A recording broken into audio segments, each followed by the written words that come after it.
அவன் மாலை காலை எழுந்தவுடன் படிப்பு, பின் கடிமை கொடுக்கும் நல்ல பாட்டு, மாலை முழுதும் விளையாட்டுட்டான். அவன் பாப்பாவுக்கு பாடிட்டான். பாப்பான் நம்மால் வந்தாரு, காலை படி, கடும்பகல் படி, மாலை படி, எல்லாம் படிபடினா. மாலை முழுதும் விளையாட்டுங்கிறது என்னது? இது விளையாட்டு ஒரு கல்வி, விளையாட்டும் ஒரு படிப்பு. மாலையில விளையாடுனதுல விட்டமின் டி இருக்குது, நல்ல சத்து இருக்குது. மாலை வெயில் மருந்துங்கிறான். அதனாலதான் எல்லா பள்ளிக்கூடங்களும் மாலை நேரத்தில் விளையாட்டுக்கு ஒரு மணி நேரம் வச்சான். விளையாட்டு பீரியடுன்னு ஒன்று வச்சான், விளையாட்டு வகுப்பு. திரும்ப திரும்ப சொல்லுகிறேன், உடல் நலம் இல்லாத அறிவு கல்வி, உடல் நலம் இல்லாத செல்வம், உடல் நலம் இல்லாத புகழ், உடல் நலம் இல்லாத பதவி எதுவும் பயனற்றது, பயனற்றது.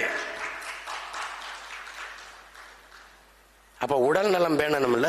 உடல் வளர்த்தேன் உயிர் வளர்த்தேன்கிறான் திருமூலர். உடல் பல நுட்பமான வேலைகளை செய்யும் தொழிற்சாலை, அதை பேணி பாதுகாக்கணும்ல. அப்ப விளையாடணும்ல, உடலை வலிமை வச்சுக்கணும்ல. அப்ப படி படி படி படி. அவர் இப்படி சொல்லிட்டாரு, அவர் அப்படி சொல்லிட்டாரு.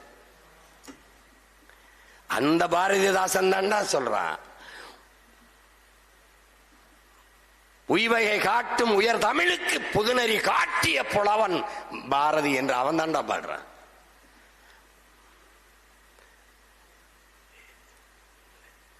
என் தம்பி அபு சொன்ன மாதிரி பழனி பாபா எங்க அண்ணன் வந்து அம்பேத்கரை பெரியாரை சொல்லாதவங்க சொன்ன அந்த காலம் அவரை பற்றி சொன்னது. நாங்க கூட தான்டா பேசுறோம். 10 வருஷமா அவரை ஊரா பேசின ஒரு மகன் நானும் தான். அப்புறம் பார்க்க என்னுடைய பேராசிரியர் தோ பரமசிவம் காணொலியை இப்ப பரப்புனாங்க, நான் கூட வச்சேன் என்னுடைய தன் நிலைப்படத்துல. என்னுடைய பேராசிரியர் அவர் தான் எனக்கு தமிழ் படிப்பிச்சவர், என்னுடைய தமிழ் துறை பேராசிரியர். அவருக்கு ஒரு செல்ல மகன் போல நான். அப்ப அவர் சொல்றாரு, நாங்கள்லாம் பாரதிதாசனுக்கு பக்கம் இருந்து பாரதிக்கு எதிரான ஒரு கூட்டத்தில், அதான் திராவிட சிந்தனையில் வந்தவன். எங்க அப்பாவை சொல்றாரு, நெல்லைக்கண்ணன் மட்டும்தான் பாரதிக்கு பேசுவாரு, நாங்கெல்லாம் ஏத்து பேசுவோம். அப்புறமா பேராசிரியர் இந்த வேலைக்கு வந்து படிக்க தப்பண்ணிட்டோம், ரொம்ப தப்பண்ணிட்டோம் அப்படின்னு தோணுச்சு. அப்புறம் கொஞ்ச நாள் கழிச்சு ரொம்ப தப்பண்ணிட்டோம்னு தோணுச்சு. அப்புறம் முட்டாள்தனம் பண்ணிட்டோம்னான்னு தோணுச்சு அப்படின்னு. அவன் எனக்கு படிப்பிச்சிருக்கான்னா அவன் சாதாரணமா படிப்பிச்சிருப்பானா? அவன் தான் சொன்னால, டே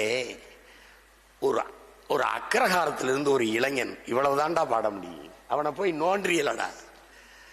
1000 முண்டுங்கள் சாதின்னு சொல்லிட்டான். அப்புறம் அந்நீர் எப்படி புகழ் என்ன நீதினு கேட்டான், அவனே ஒத்துக்கிட்டான் 1000 ஜாதின்னு இருக்கு.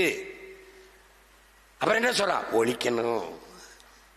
அவன் என்ன சாதிகள் இல்லையடி பாப்பா, அப்பா ஆத்தாவுக்கு பாடினா கேட்காதுன்ட்டு பாப்பா வேணாம் பாப்பா, அதை விட்டுடாங்கிறான். பாதகம் செய்வோரை கண்டால் நீ பயங்கொள்ளலாகாது பாப்பா, எப்படி சொல்லி கொடுக்குறான்.